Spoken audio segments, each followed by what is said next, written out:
Right now at 5, protesters gather to honor Renee Good, the American citizen killed by an ICE agent in Minneapolis, and demand accountability for federal immigration violence. And we've got a pretty cold start out there this morning. Temperatures, though, warming up for at least a little bit. We'll look at your forecast coming up. Plus, a conviction is reached in the November 2022 Baxter Springs shooting that killed 2 men and critically injured a third. The 4 states' most watched news starts now. Well, good morning and welcome to the KYM Morning News. It's 5 a.m. I'm Samantha Walker. And I'm Chris Warner. It is now Monday, January the 12th, and hopefully everybody had a good weekend. Temperatures a little bit on the cold side yesterday. Kids wanted to go outside, couldn't let them outside because even the day before it was still a little too cold for them. They don't, they say they're not cold, but they're cold. They just don't realize it. I was one of those kids who's like, I'm going to be rebellious and not put on a jacket and just be like, stand there like, same. I'm fine. That's how these kids and are. I'm not cold. No, they weren't cold at all, but it was chilly. It's another pretty chilly start to the day. However, temperatures, at least for a little bit, going to warm up for us, which will be pretty nice. If there's anything you've been putting off, you get a couple of bonus days here to do it before it gets cold again. Let's start with our live look from downtown Pittsburgh. Things looking pretty good again so far this morning. Yeah, most mornings it's usually looking pretty good. It's just either too warm or too cold, and this morning, at least for me, it's a little too cold. Westco camera, 7th and range line, looks good. Heading over to the KDOT camera, 69-400, just south of Pittsburgh, is good as well. Our final stop, the MoDOT camera, 20th and range line in Joplin. Looking good as well. All right, let's take a look at some temperatures around the region. Now, we mentioned this last week. You may recall, if you weren't with us last week, there was some kind of temperature anomaly in Pittsburgh. And I don't mean like literally, truly, factually in the city.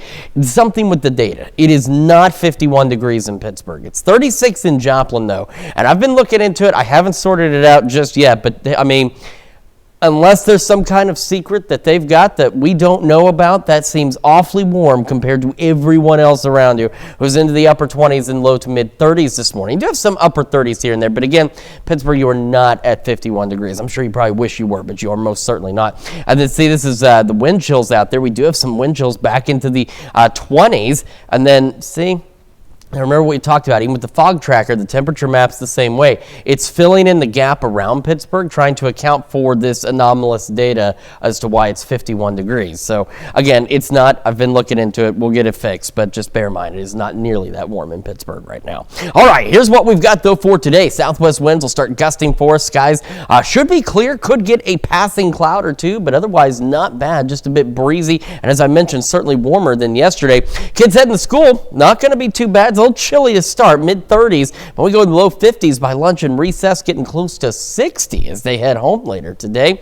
Upper 30s by 9 a.m., low 50s by noon. I think most of us into the upper 50s, some low 60s down south, not out of the question. Just breezy, though. Southwest winds 10 to 15, gusting to 25. Now, these gusty winds continue tonight into tomorrow, helping keep us even warmer, and then a cold front arrives very early Wednesday morning. We'll go over those details for you and tell you how much colder it gets behind that front here in just a few more minutes. Samantha? Chris, thanks. Police in Pittsburgh are investigating a deadly shooting at Schlinger Park Friday night. Officers were called to the park where they found an 18-year-old man suffering from gunshot wounds. He was pronounced dead at the scene. Police identified the victim as Adam Busari of Girard. Investigators say a brief altercation took place before the shooting. A suspect later fled the scene, but was located less than an hour later in Arma. A 17-year-old juvenile was taken into custody and is now being held at a regional juvenile detention center. The juvenile is facing a charge of second-degree murder. The investigation remains ongoing.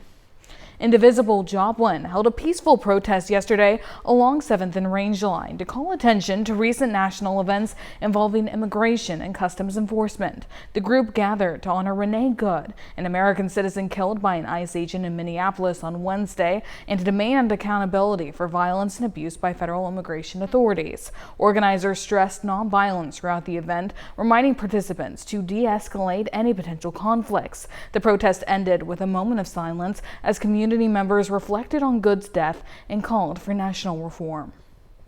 An Independence, Missouri man was found guilty of multiple charges, including double murder. Friday, a jury in Cherokee County, Kansas, found Kyle Lynn Butts guilty on all charges, including 2 counts of first-degree murder, 1 count of attempted murder, and 1 count of interference with law enforcement. The conviction stems from an incident back in November of 2022. Baxter Springs authorities responded to reports of a shooting in the 2400 block of Lincoln. When officers arrived on scene, they attempted life-saving measures for 3 individuals suffering from gunshot wounds. Jeremy Murphy of Anderson, Missouri, and Craig Gwynn of Pineville, Missouri, died at the scene. The third man, Seth Gwynn of Pineville, was taken to the hospital in critical condition. Both prosecution and defense presented closing arguments Friday afternoon. The defense argued the murder was not premeditated and was out of self-defense. The prosecution argues Butts, quote, selected his targets and shot them with the intention of ending their lives. The jury returned its guilty verdict after approximately 5.5 hours of deliberation. Butts faces a mandatory sentence of life in prison with no possibility of parole for 50 years on the murder convictions. A sentencing date has been scheduled for March 9th. The 2026 legislative session kicks off in southeast Kansas. Pittsburgh Chamber of Commerce held the 2026 legislative send-off on the campus of Pitt State. KOAM's Ty Parks has details from the meeting. The Pittsburgh Chamber of Commerce holds a legislative send-off in the Alumni Center. Community members of Pittsburgh are able to listen to the priorities of the elected officials. The Chamber for so long has always been a big supporter of state funding for Pittsburgh State University, and will continue to do that. We've also been big proponents for transportation projects through southeast Kansas. State Senator Tim Schallenberger shares his thoughts on the upcoming session. Well, I don't have a particular personal agenda. There are some issues related to health care, pharmacies, some contracts, negotiation type things that I've got some bills drafted for. Other than that, it's just trying to help manage the whole thing. Pittsburgh State will be in fine shape. They're growing. Pittsburgh is growing. One of the few small towns in Kansas that's holding its own or growing. We still have high poverty levels down here, but we're working on that. So what we need is some real good private sector jobs. Kansas House Representative Chuck Smith believes the main theme of the session is management. I don't think there will be great changes. I really do. We'll do what we can. We'll help hospitals. We'll help nursing homes. We'll help, daycare people.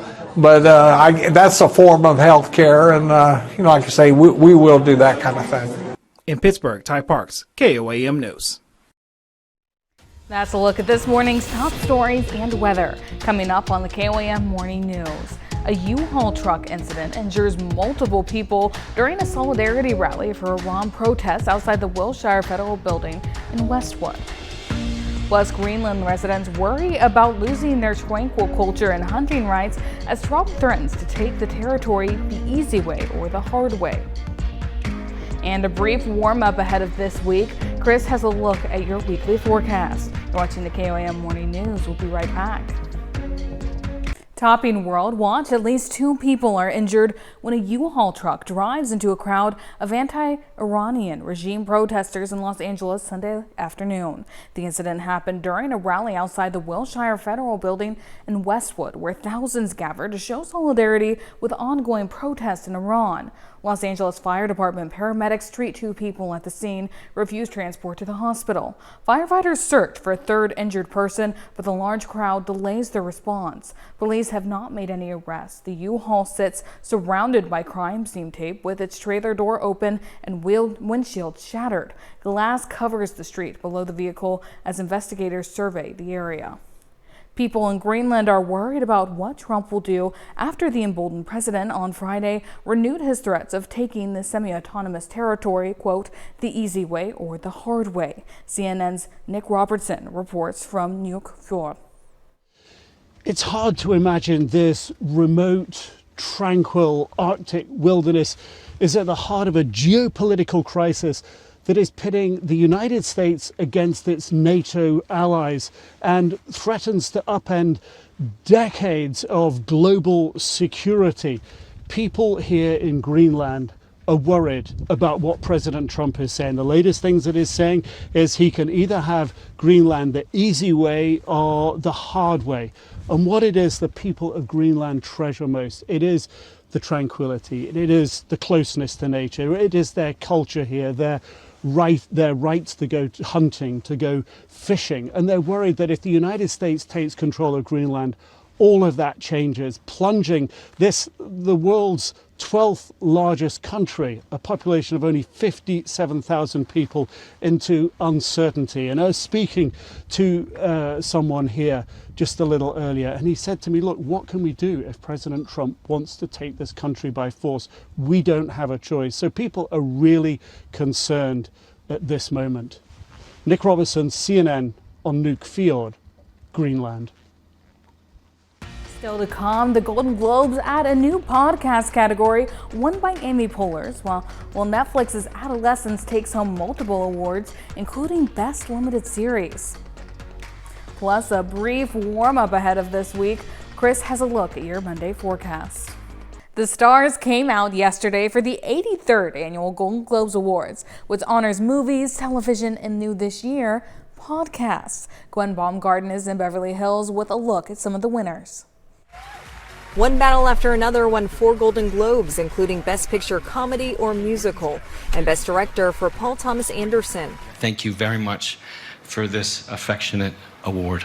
The historical biography Hamnet also won multiple awards, including Best Picture Drama and Best Actress for star Jessie Buckley. Timothée Chalamet beat out heavyweights Leonardo DiCaprio and George Clooney for Best Actor for his role in Marty Supreme.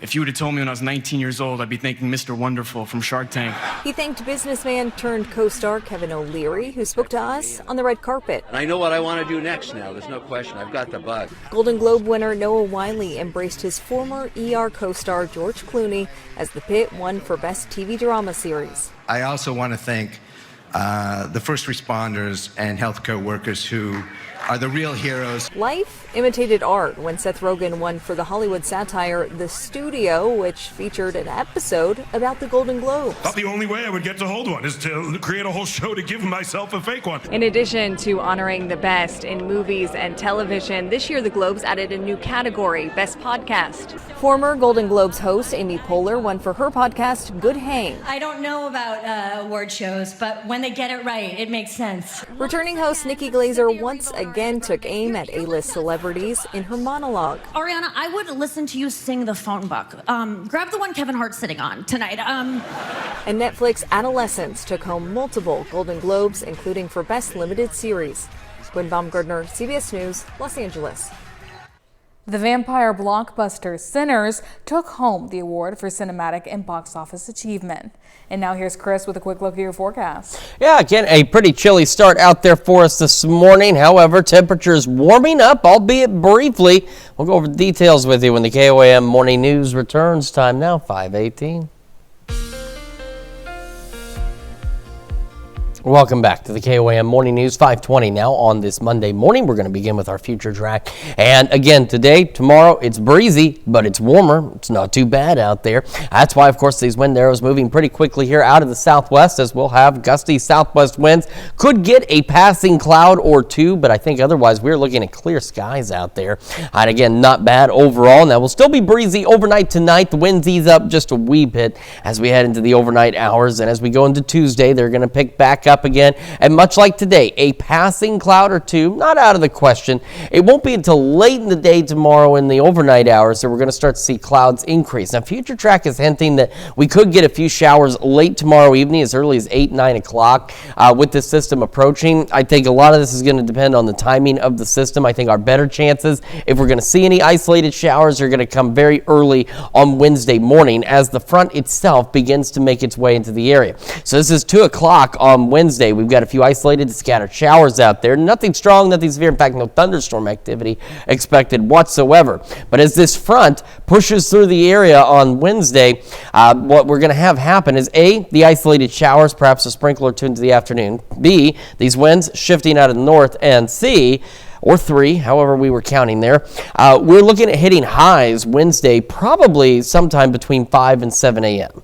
And then after that, temperatures are going to drop, and it's going to get cold, and it is going to be pretty darn chilly. We're going to be somewhat more seasonable, but as we head into this upcoming weekend, we could be a lot colder. And on top of that, we're looking at that potential for some gusty north winds behind that front as well. As for today, though, that's not too bad. It's a chilly start, mid-30s, but we're jumping into the upper 40s near 50 by 11 o'clock this morning because, again, those gusty southwest winds are helping bring in this warmer air as we climb into the upper 50s, some low 60s down south, not out of the question. Southwest winds 10 to 15, occasionally gusting to 25.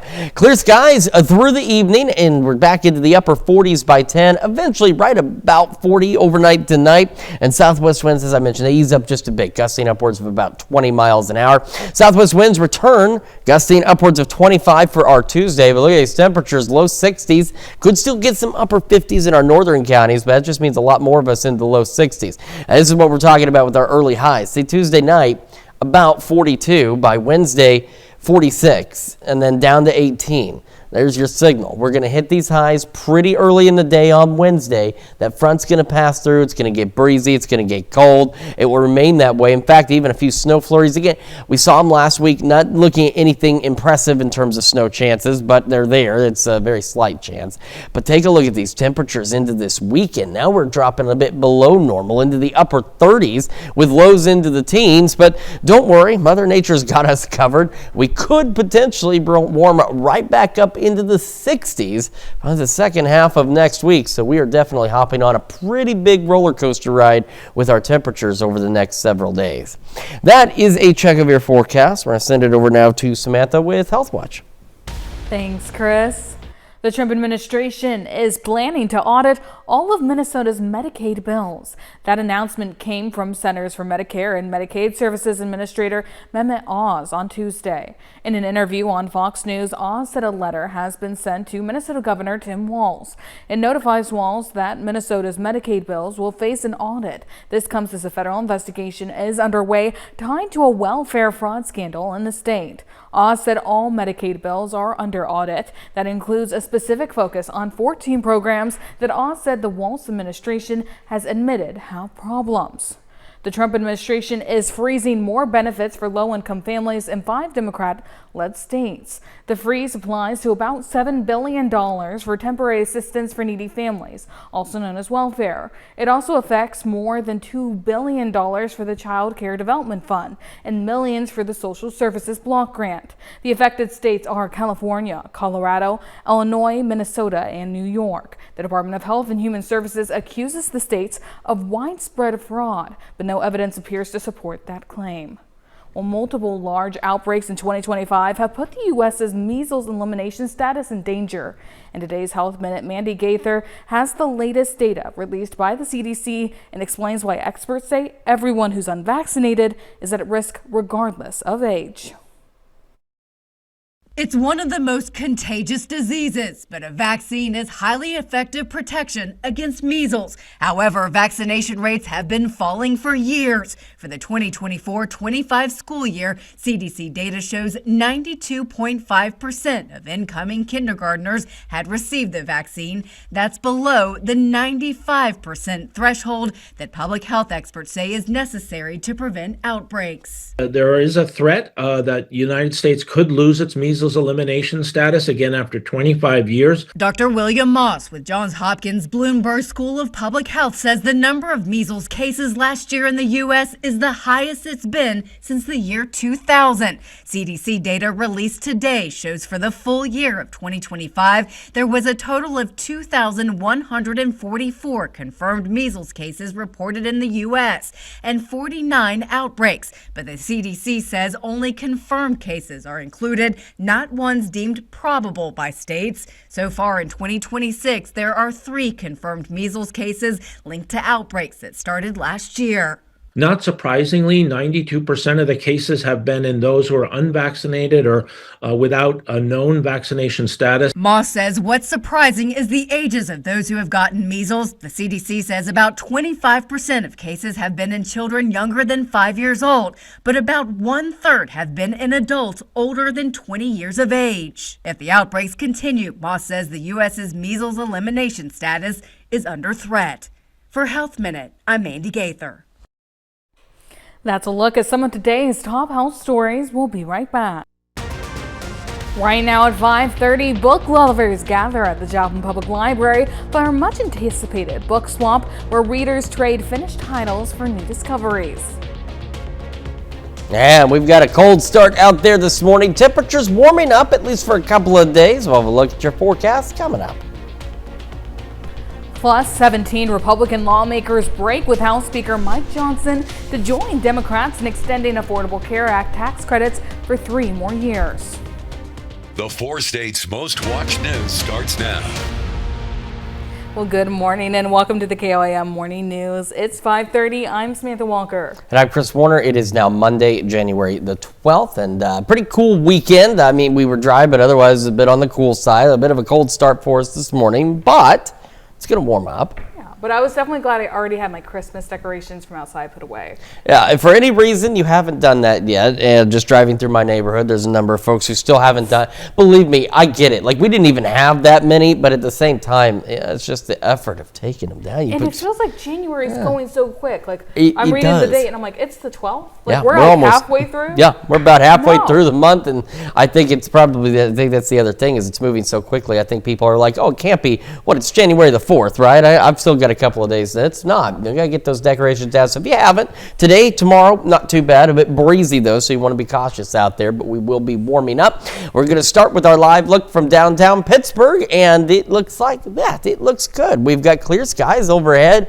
Again, it is cold as we get the day started. Westco camera, 7th and Rangeline in Joplin. Looks good as well. Heading over to the KDOT camera, South Pittsburgh, looking east along 171. And it looks good. And our final stop, of course, the MoDOT camera, 20th and Rangeline in Joplin, looking good as well. Quick check of those temperatures. Now, as I mentioned, it's interesting, too, in the sense that it does change, because it was 51, now it's 55. I'm telling you right now, this is not Biodome. There's not some kind of special protectant over the city of Pittsburgh. It's not 55.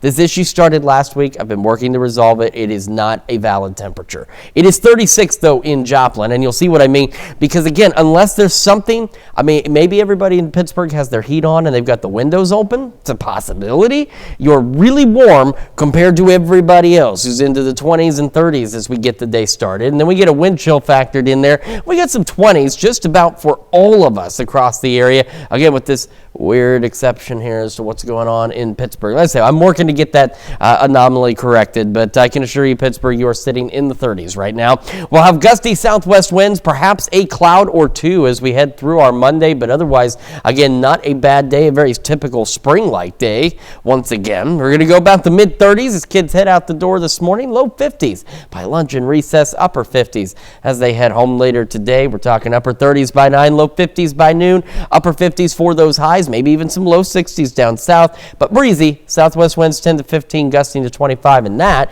is what's helping bring in the warm air. It stays breezy tonight. It's breezy again tomorrow, which means it is warm tomorrow, and then a cold front arrives very early Wednesday morning and changes up everything. Details on that in just a few more minutes. Samantha? Chris, thanks.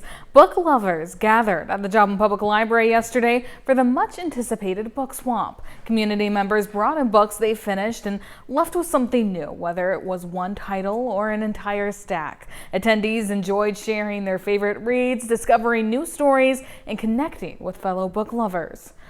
A possible breakthrough in Congress on health care. The House has approved an extension of the Affordable Care Act tax credits that expired on January 1st. 17 Republicans broke ranks to support it. This issue was a major reason for the historic government shutdown last fall. As Nicole Killian tells us, the bill now goes to the Senate, which has rejected new subsidies in the past.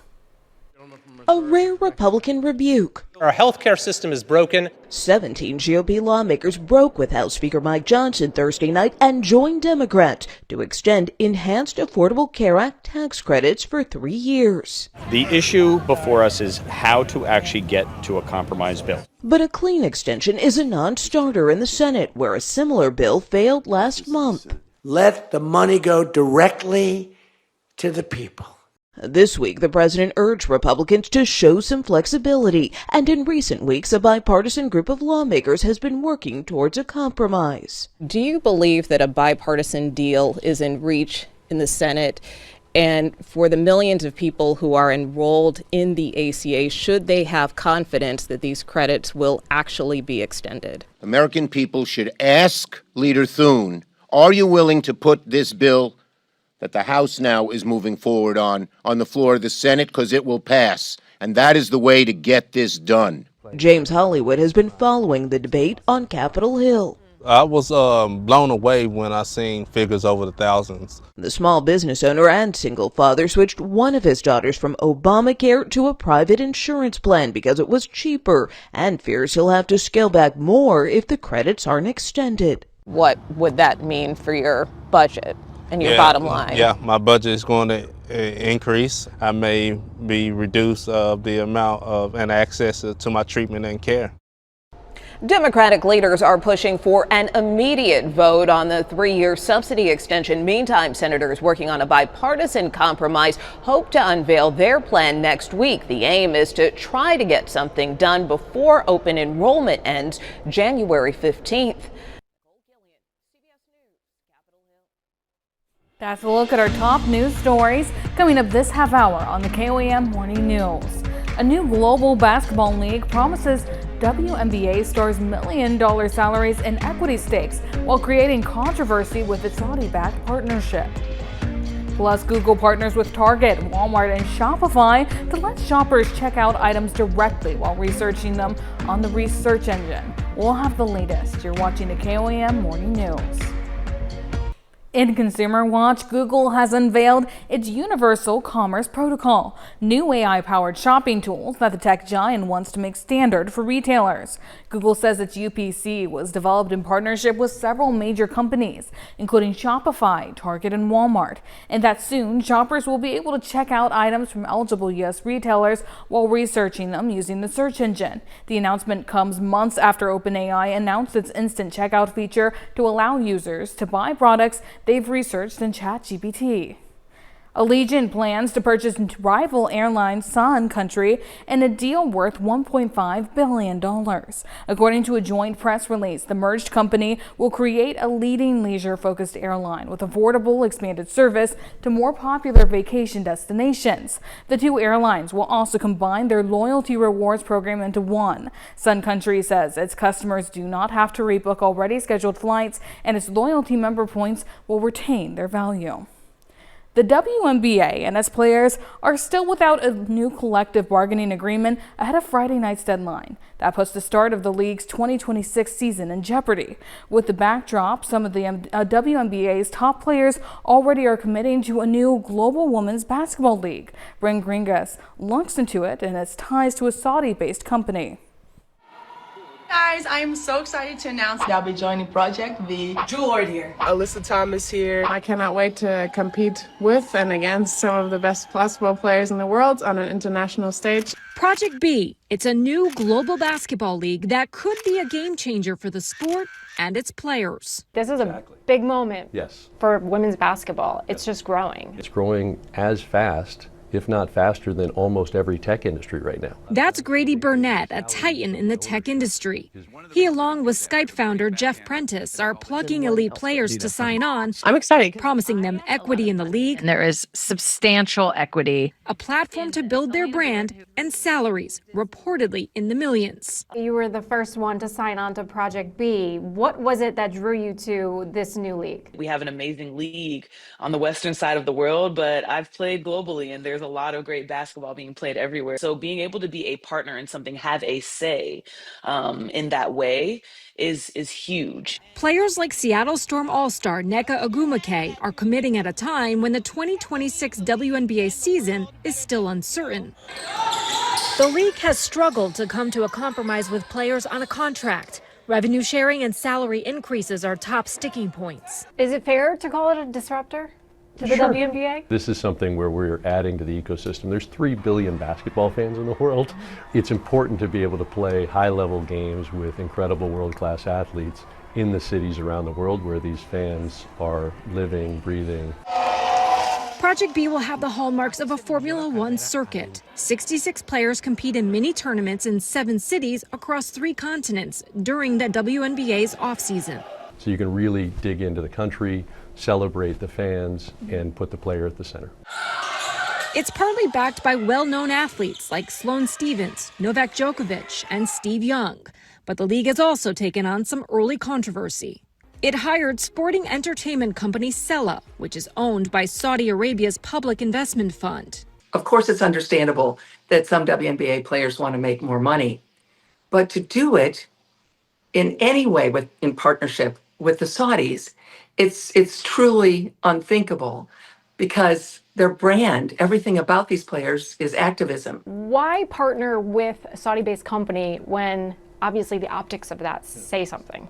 So they have a company that has done, the Olympics, they did the America's Cup, they've done a bunch of high-level boxing events globally, and so they just knew a lot and were sort of a hungry young organization that really had thoughts and could help us in a bunch of areas. But as seen most notoriously with Live Golf, Saudi involvement with U.S. sports can be problematic, partly because of the country's human rights record. The difference here is that the WNBA has always been about social activism, and men's golf has never been about social activism.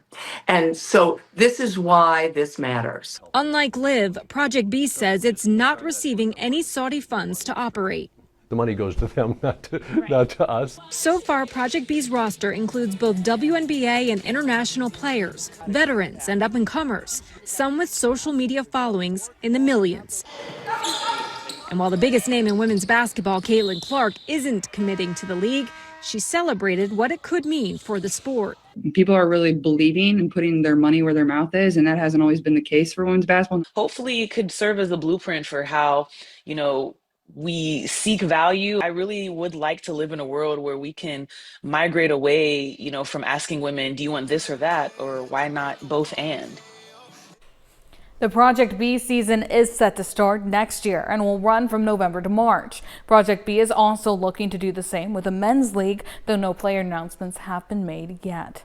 That's it for Consumer Watch, and now here's Chris with a quick look at your forecast. Yeah, again, we've got a pretty chilly start out there this morning, but we will warm up. In fact, we'll be a little warmer tomorrow as well. And the big changes behind a cold front, early Wednesday. Details on that when we come back. Time now, 5:44. Strange packets of seeds are once again arriving at people's homes. An update in today's Ag Day Minute. I'm Clinton Griffiths with today's Ag Day Minute. It's happening again. Packages of unidentified seeds arriving at people's doorsteps. The Texas Ag Commissioner saying his state has collected seed deliveries at more than 100 locations, totaling more than 1,000 packages. Now, similar cases were reported last year in Ohio, New Mexico, and Alabama. The first reports surrounding these strange seeds started coming in back in 2020. At the time, a USDA report found no evidence someone was intentionally trying to harm agriculture. Instead, they believe the seeds were part of a brushing scam. New research is sounding the alarm again on ultra-processed foods, but this time the health risks are more serious, from a 41% increase in lung cancer to a higher chance of developing Crohn's disease, type 2 diabetes, and prediabetes in young adults. Now, researchers say even small amounts of processed meat, like one hot dog a day, can raise health risks. They advise a diet rich in fruits, veggies, and lean proteins, along with whole grains. The Pennsylvania Farm Show is spreading the celebration of 250 years of American history with its signature butter sculpture. The piece shows Benjamin Franklin and the Founding Fathers signing the Declaration of Independence and toasting the moment with milk. The artist used more than 1,000 pounds of butter to bring the sculpture to life over several weeks. For more Ag News, watch Ag Day weekdays on the station or get updates over at agweb.com. Now let's take it over to Chris with a look at your forecast. Yeah, again, a chilly start out there this morning for us, but we will begin to warm up as we head in the afternoon. In fact, we'll start warming up pretty quickly once we get past sunrise, thanks to these gusty southwest winds and some warm air that'll be riding in out there. Other than a passing cloud or two, which if you look close enough, you'll see them, we're expecting clear skies. A very typical, let's say, early spring type day. Similar to what we had last week, just without that severe weather threat across the area. Gusty winds will continue overnight tonight into tomorrow. They ease up just a hair tonight, and they'll resume back at about 25 mile an hour gusts tomorrow. Most of Tuesday, very similar to today. In fact, we should be a little warmer. Just a passing cloud or two, maybe a couple more of those passing clouds here or there just by chance. Now, late in the day, clouds will begin to increase. Now, Future Track is hinting at as early as about 8, 9 o'clock tomorrow evening, we could get some isolated showers. Well, that's not out of the question. It doesn't seem as likely. It appears that really after about midnight or so, that's when, if we're going to see any scattered showers, that's going to be the best window, is as this cold front begins to approach the region and push through very early Wednesday morning. So you can see where we've got a few showers out there for at least some of us. Not a lot of rain, but at least some rain. Then we get behind that front. Winds out of the north begin to increase. Skies will begin to clear, but it is going to be considerably cooler on the flip side of this front as we head into the second half of this week and even more so into this weekend.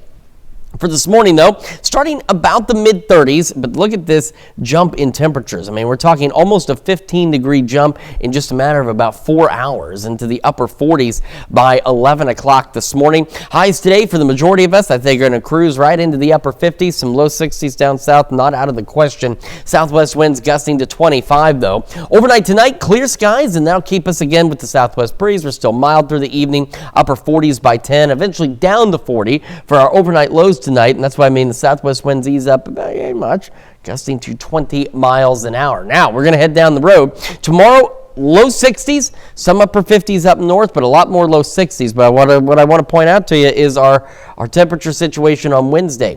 Take a look at Tuesday night, 42 for the low. We go into Wednesday, 46 for the high. It's not a big change, right? That is because it is very likely with this approaching cold front that we're talking these highs are going to be hit somewhere between about 5 and 7 a.m. on Wednesday. And then temperatures will drop behind this front. Skies will clear. It will get gusty with those north winds, and we're down into the upper teens. Now, it's not too bad Thursday, Friday, and then take a look by Saturday, Sunday. Now we drop even more so. Maybe some light flurries. We saw them last week, seeing them again this week. Not anything impressive at this point, but a few flurries possible. Take a look. We drop into the 30s this weekend at temperatures overnight into the teens. However, if this long-range data holds, which I mean based on our recent pattern here, it wouldn't surprise me, we will turn around and start climbing again back into the mid-60s by the second half of next week. That is a check of your forecast. Now we're going to send it over to Samantha with sports. Thanks, Chris. Today in sports, the NFL playoffs are underway, and if yesterday was any indication, we're in for a wild ride. So strap yourselves in and get ready for another wild day of wild card matchups. Josh Allen and the Bills outdueled Trevor Lawrence and the Jaguars in a wild AFC playoff finish. After trading scores all afternoon, Lawrence hit Parker Washington and Travis Etienne for fourth quarter touchdowns to put Jacksonville ahead.